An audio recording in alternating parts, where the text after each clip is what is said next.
நம்ம இப்போ நண்டு கிரேவி எப்படி செய்யலான்னு பார்க்கலாம். சுவையான நண்டு கிரேவி செய்கிறத பற்றி நம்ம பார்க்கலாம். வாங்க நண்டு கிரேவி செய்கிறத நம்ம போய் பார்க்க போகலாம். நண்டு கிரேவி செய்ய போகிறோம்.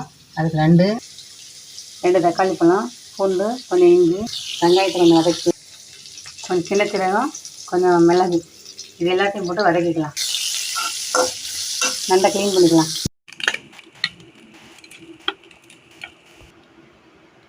காலில் உள்ள இந்த பகுதியெல்லாம் பிச்சுட்டு இதெல்லாம் எடுத்துட்டு இந்த மாதிரி பகுதியை எடுத்துக்கணும். இது வந்து பெண் நண்டு, அகலமாக இருந்துச்சுல பெண் நண்டு.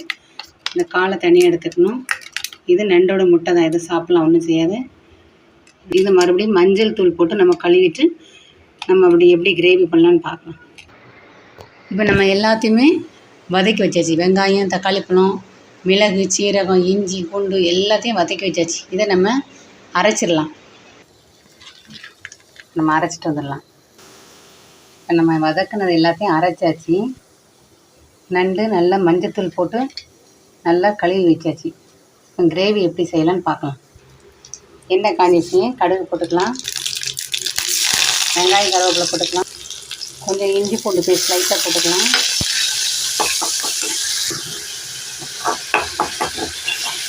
ஆல்ரெடி நம்ம அதுலேயும் போட்டிருக்கோம். இதையும் கொஞ்சம் எண்ணெயில் போட்டு வாசனையாக இருக்கும். நல்லா பச்சை வாசனை போயிட்டு இது கூட குழம்பு மிளகாத்தூள் ஒரு அரை ஸ்பூன் வத்தல் தூள் போட்டிருக்கேன். அதை போட்டு மிக்ஸ் பண்ணிக்கலாம்.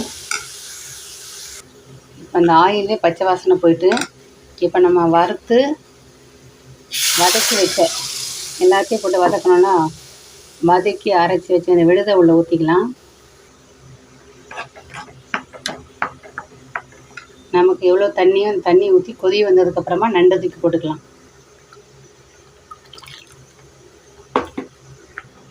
இந்த கிரேவிக்கு தேவையான உப்பு போட்டு நம்ம மூடி போட்டுடலாம். கொதி வந்ததுக்கப்புறமா நம்ம நண்டை போட்டுக்கலாம். குழம்பு நன்றாக கொதிக்கின்றது. இந்த தருணத்தில் நண்டரை ஒன்று உண்டாக அந்த நண்டை நம்ம உள்ளே இறக்கி விடலாம்.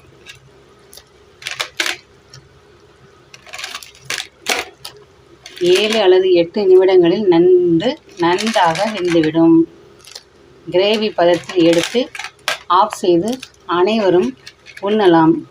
நன்றாக எங்களுக்கு இருக்கும், உங்களுக்கு எப்படியோ தெரியவில்லை. நல்லா கொதிக்குது. நம்ம ஒரு மூடி போட்டுடலாம். ஒரு 5 மினிட்ஸ் தீயை சிம்மில் வச்சு மூடி போட்டுடலாம். 5 நிமிஷம் கழித்து இப்படியா இருக்குது. இன்னும் சிம்மில் வச்சு நல்லா கட்டியாக வைக்கலாம். இப்பொழுது கிரேவி வந்து கரெக்டான பக்குவத்தில் வந்துட்டு. கடல் நண்டு நமது உணவு குடலில் போக தயாராக உள்ளது. நீங்களும் செய்து பாருங்கள்.